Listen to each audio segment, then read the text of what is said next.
Hey guys, David here from Sunshine Acres. A couple of people have always asked, what should I get? The DRT450, the V1000 or the XC1100? So today we're going to put them side by side and you can have a look. They both have their places. I think of them, and you should consider them like a pet, to be honest, like a dog. If you live in a small property, you'd probably get a small dog, but if you had a big property, you get a nice working dog.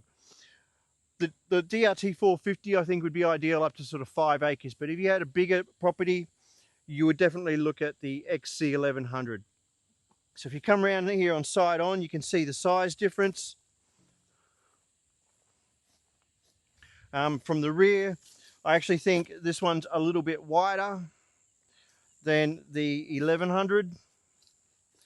Apart from the specifications, aside just purely on a physical point of view, like remember this is a Honda 3-pump machine, this is a Kubota D1105 with a triple pump, so they're completely different. This has like 48 litres flow, this has 22 litres flow, so different horses for courses. This will run a forestry mulcher, this won't. This will run a slasher. But purely for a size point of view, like whether you're trying to decide should you have this guy or this guy, here's just a size comparison for you. So we'll come round over here. So if you're looking back from over here somewhere, this one will completely disappear and dwarf the DRT 450. They're both pretty good looking machines. Lifting capacity on this guy is well over 600 kilos. Over here we've got about 380 kilos, so there's quite a bit of size difference there.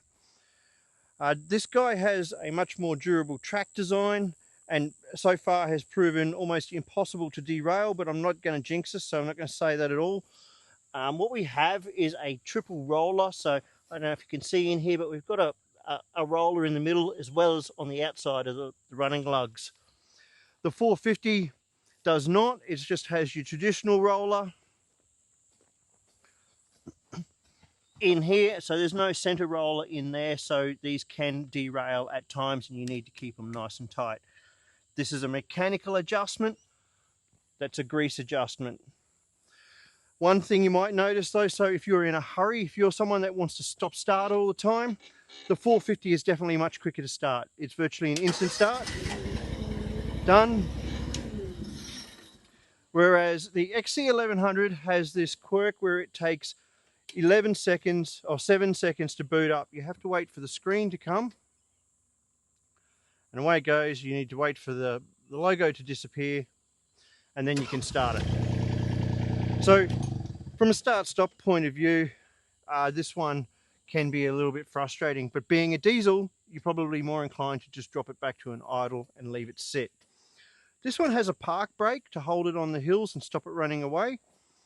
If you check out some of the shorts, we put them on a hill test. This one doesn't really roll away at all, but when you are working on a hill, it will creep on you a little, so you still have to hold it in spots. I'm not sure what else to bring to your attention, so we'll just have a bit of a walk around and look at the sizes. This one you can open the bonnet with the boom down. This one you can't. This has an auto leveling bucket, so if you're doing a lot of small backyards, maybe some concrete prep or something like that, and you need the auto leveling bucket, that would work. This has a float. This doesn't. So in some regards, a float feature might be more handy for you. And I think that's pretty much a wrap. That's pretty much a side-by-side comparison, guys. So I hope that you find this useful. Thanks.